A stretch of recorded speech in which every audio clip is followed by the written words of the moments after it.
আপনার কোনো বন্ধু আপনার কাছে দেখবেন যদি একটা গুড নিউজ বলতে যায়, আপনাকে বলবে কি, বন্ধু দেখি সেটা তুই কাউকে বলিস না। এটা কেন বলে? বেসিক্যালি আমাদের ভিতরে এমন একটা সংস্কৃতি তৈরি হয়ে গেছে, একটা সংস্কৃতি উদ্বুদ্ধ হয়েছে আমাদের ভিতরে, আমরা কারো ভালো দেখতে পারি না।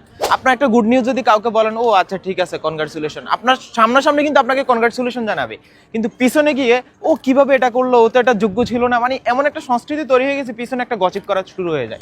কিন্তু আপনার যদি একটা খারাপ নিউজ কারো কাছে প্রকাশ করেন, আপনার সামনে কিছুটা সমবেদনা জানাবে, আপনাকে হয়তো একটু কষ্ট পাবে, কিন্তু পরবর্তীতে সেটা তার ভিতরে কষ্ট থাকবে না, সেটা পাঁচজনের কাছে আরো বিলিয়ে বেড়াবে যে ও এটা করছে, ও এটা করছে, ওর এই ক্ষতিটা হয়েছে, এ হয়েছে, সে হয়েছে।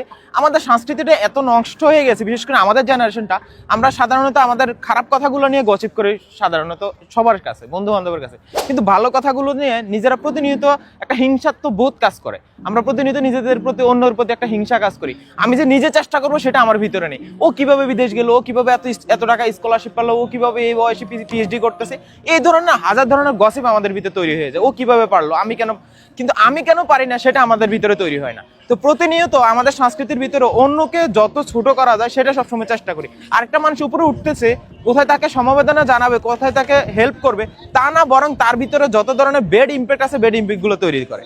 তো ধন্যবাদ সবাইকে। আশা রাখি আপনি এই সংস্কৃতি থেকে কিছুটা বের হয়ে এসে অন্যের সমালোচনা থেকে দূরে থাকেন। প্রয়োজনে কেউ যদি আপনার ভালো কিছু করে, সে ভালো কিছুকে উদ্বুদ্ধ হয়ে তাকে কনগ্রাচুলেশন জানাবেন, পাশাপাশি তাকে আরো পজিটিভ থিঙ্কিং দিবেন, এটা করলে হয়তো আরেকটু ভালো করতে পারবা। ঠিক আছে, এতটা ছোট মনে করেন না যে আমি পারবো না। আপনিও পারবেন, আপনি চেষ্টা করেন, আপনিও পারবেন।